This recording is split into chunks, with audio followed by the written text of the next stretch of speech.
So I already got a head start here by combining all my dry ingredients into a bowl of a stand mixer for our dough. So that includes some bread flour, salt, sugar, and instant yeast. And instant yeast does not have to be bloomed, so that's why I'm going to add my warm water straight in. Ideally that water should be about 120 degrees Fahrenheit, and then you want to add basically half the amount of water by weight compared to flour, so it definitely helps to have that kitchen scale handy. And again, I'm using a stand mixer here fitted with a dough hook attachment, but if you don't have a stand mixer, just use a bowl with a wooden spoon and you can just knead it by hand. Honestly, it's not that hard and it's pretty fast and simple. I'm just being lazy here, that's why I'm using my kitchen scale. Basically just go ahead and combine that water and flour together till all that flour is hydrated. Keep it on about medium-low speed if you're using a stand mixer, and at first it's going to look a bit dry and you're going to be tempted to add more water or some fat, but just keep faith in the process. Go ahead and just let your dough knead and let the machine do all the work.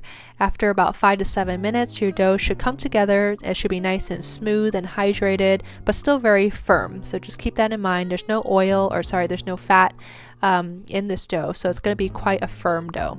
So go ahead and place it into a clean bowl, just lightly oil with some oil, and just cover it and let it rest in a warm spot to double in size.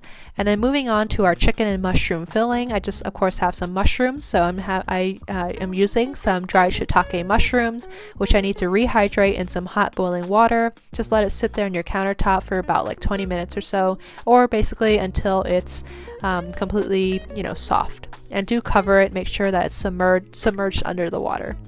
So now at this point, for your filling, you can use whatever vegetables that you have in the fridge that you have left over from, odds and ends from different recipes. This one I just used some minced carrots from some leftover carrot cake that I bought a big batch of carrots apparently.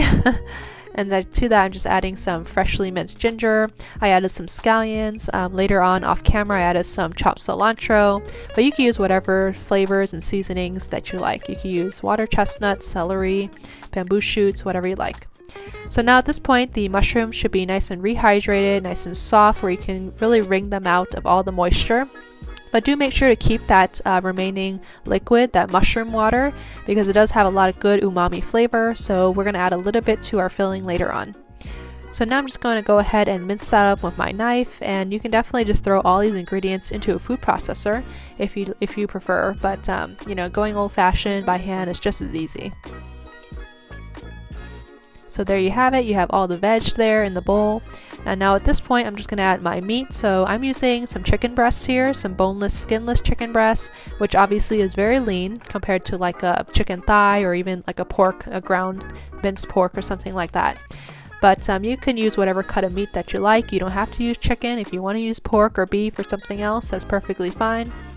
But I'm just using some chicken breasts. I prefer the leaner texture once in a while, but do keep in mind it won't be as juicy and, moist, quite frankly, compared to something that has more fat in it. So you can use that. Go ahead and just mince it up. I like to use the whole chicken breast, that way I can get that nice rough texture, still a little bit chunky. And now at this point for a seasoning, I'm just adding some granulated garlic here, which is not traditional, but I like it, so that's why I'm adding it. And then to that I'm going to add some white pepper along with some black pepper, which has a little bit different flavor profile here. And then to that I'm going to add some cornstarch just to help bind all the ingredients together. And then for a seasoning, I'm just using a generous tablespoon of some fermented bean sauce, which you can find at most Asian supermarkets. And then 1 tablespoon of that shiitake mushroom water. Do make sure to not scoop it all the way at the bottom of the bowl, because sometimes there's a little bit of sediment that settles down on the bottom of the bowl that you use for the water to rehydrate those mushrooms. So go ahead, just combine all those ingredients together using your hands. It should be, chunky, and it should be like a meat paste, I guess, more or less. You're basically making chicken meatballs here at this point. Okay, so at this point, my dough has risen, it's doubled in size. You can see it's nice and full of gas. And what you want to do is just punch it down, just release all that gas.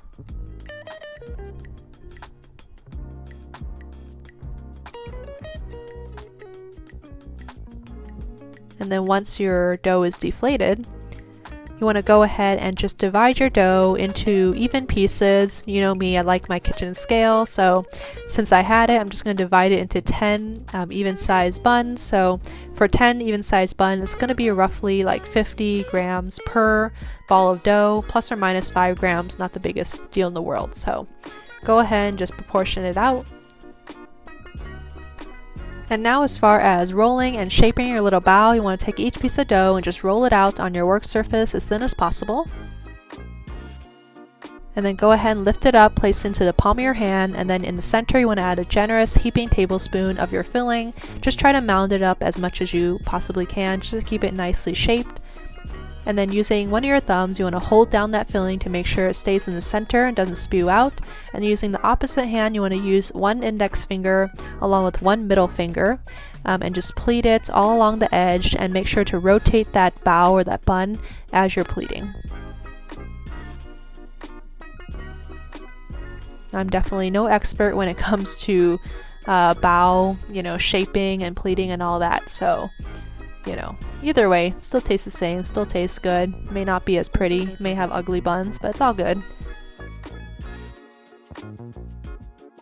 So once you have your cute little ugly bun there, you're gonna place it into your steamer basket. I'm using, you know, a bamboo steamer basket. You can definitely use whatever you plan to steam your little buns in, and just let them proof covered over, you know, a warm spot. I do like to use the pot that I'm going to be steaming them in. Just add some hot boiling water that I took straight from the kettle, and I'm just going to place my steamer basket right over that to let it steam some of that residual steam from the water. Make sure your stovetop is not on at this point, but some of that residual steam from that hot boiling water will help to create a nice moist environment. That way your buns can rise and not quite double in size, but like 1.5 times its original size.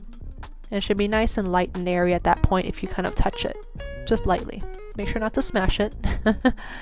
And then you want to steam it over about medium-high heat. And then once it's all done, after I would say like 20 minutes or so, the chicken should be cooked through all the way, and your bun should be nice and steamy, piping hot, nice and fluffy bread. It's so good. And of course that nice juicy chicken filling. I just love that umami flavor from the mushroom. You can really taste the cilantro as well. The little bit of color and crunch from the carrots is delicious. So definitely give this a try. Let me know how you decide to fill your buns, and let me know in the comments below what you think of this recipe, any other future recipe suggestions. I love to hear it. And yeah, make sure to subscribe, like, and all that fun stuff. So I'll see you back here next time. Bye.